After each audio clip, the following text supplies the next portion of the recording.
Hello, I'm Kiera Alexander, your host for this month's installment of Life Out Loud. Today, driver's ed instructor Garland King joins me to discuss the ins and outs of driver's ed.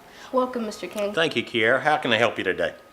How long have you been teaching driver's ed? I've been teaching driver's ed 12 years. I've been at Cummings, Western, and Williams, and right now I'm the instructor at Western and Williams, the classroom part, and every now and then I get a few selective students that I teach behind the wheel. Do most teenagers start their driving lessons as soon as they're allowed by age? Most of them do. It's 14 years, 6 months, and most of them are there within the first week or two after their 14 years, 6 months. Some of the older ones that want to be a little more settled in their school because of sports or other things that they may get involved in, wait until they're juniors. And to be perfectly honest with you, the juniors make the best drivers because they've grown up, they've got a little more maturity under their belt, and they know what they need to do to be successful. Kids, when they get their driver's license, for the most part, they feel like it's a gift. It's owed to them because they're an American citizen. And unfortunately, that's not the way it happens. It's a responsibility and it's a right that you have to earn. You just can't walk in there and say, here, I'm ready to go. At least not nowadays because of driver's ed in North Carolina, which is a good thing. How has getting a driver's license changed over the years? When I was learning to drive, we did not have driver's education. As a matter of fact, I got my first driver's license at the age of 12. In Tennessee, where I'm from, all we had to do to get our license to be outside is to outrun the dinosaurs, and I could outrun any dinosaur at that particular time. Nowadays in North Carolina, you have to go through driver's ed, which is 33 hours of classroom and 12 hours in the car with us. How has technology changed driving and your approach to teaching? Well, when we get in the car today, we have to teach them certain things that we did not, as a child, when I got in the car, I did not have. Again, as I mentioned earlier, my first car, I got in and I turned on the radio. That was the volume and the on and off switch. The knob to the right changed the channel. And again, we only had AM.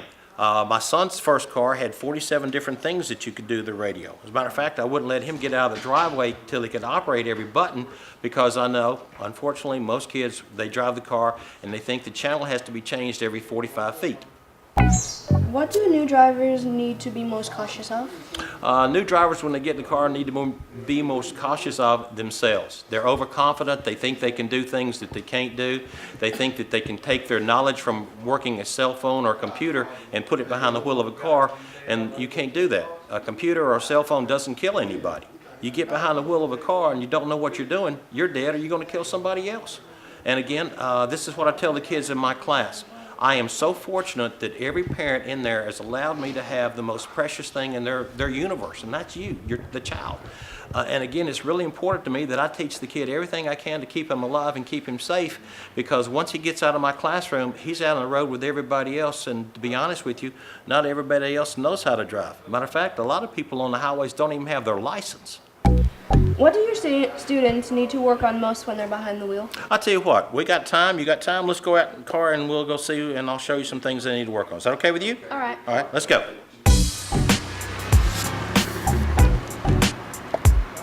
One of the things the kids need to learn to do is hand-over-hand steering.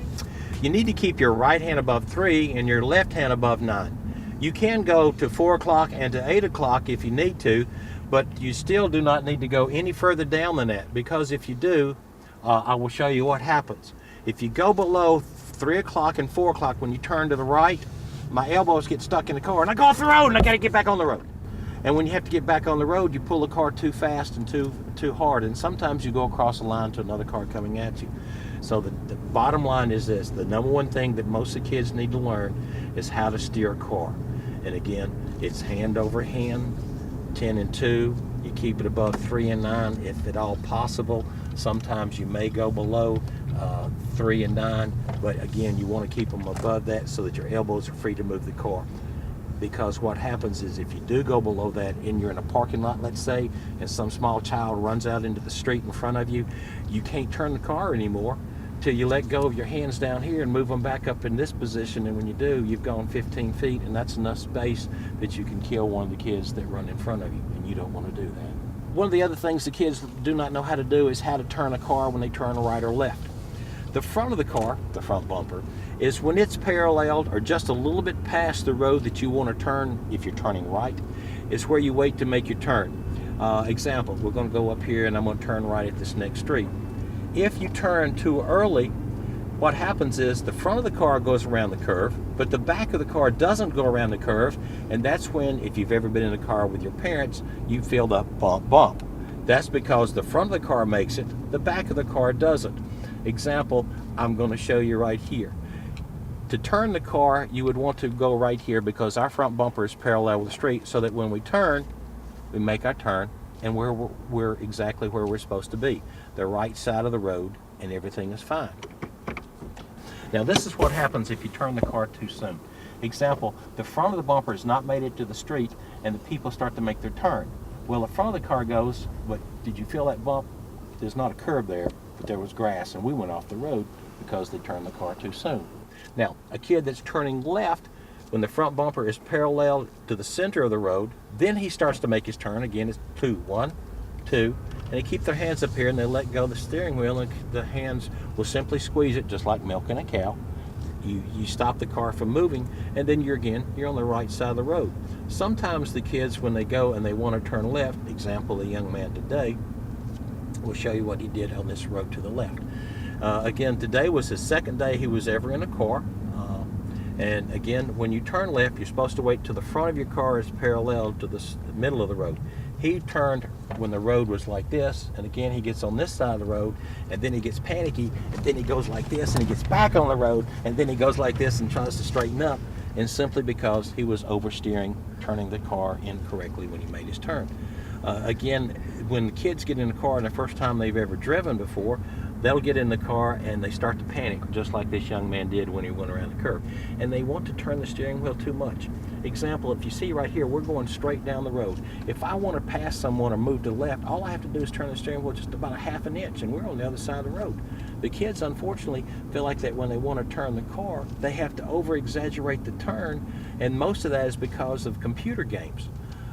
We were talking earlier about the fact that how has things changed in my day and when I was younger because of the technology of the car. The kids don't understand that the computer games are not how you drive an automobile. They get in the car, example, two young men got killed out at Pleasant Grove several years ago.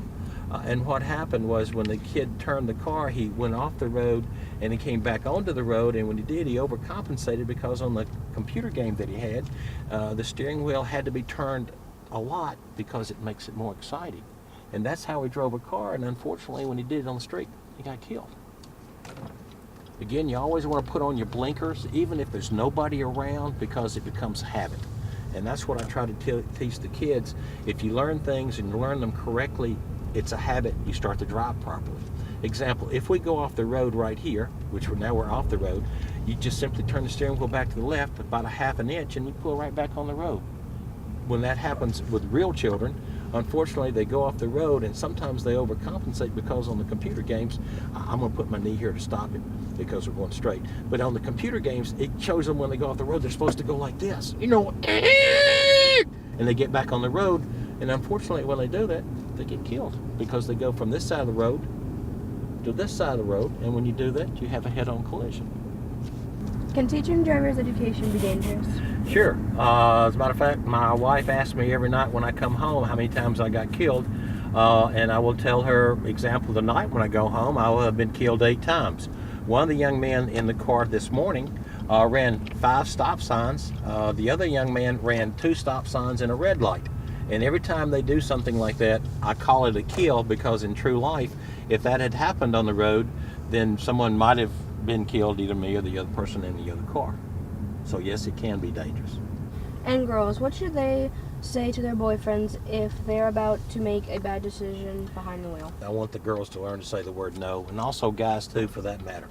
And the reason being is if you're in the car with a friend, and that's one of the 5 ways teenagers get killed in the car, they're in the friends, and they're with them and they're talking on the cell phone, they're drinking, using drugs, those things that they shouldn't be doing anyway. And the girls need to learn to say no, because what happens is if the guy's driving down the road, he has an accident, and she gets hurt, she's disfigured, he's not going to date her anymore. If she gets killed, he's going to find a new girlfriend right after the coffin's closed. And that's why I always tell the kids, learn to say the word no, because you don't get do-overs. Out here on the real road, it's serious. It's not just a game. Thanks again for taking the time to speak with us, Mr. King. Oh, it's been my pleasure. Anytime. Well, that wraps up another installment of Life Out Loud. Hope you found it educational. Thanks for watching. Until next time.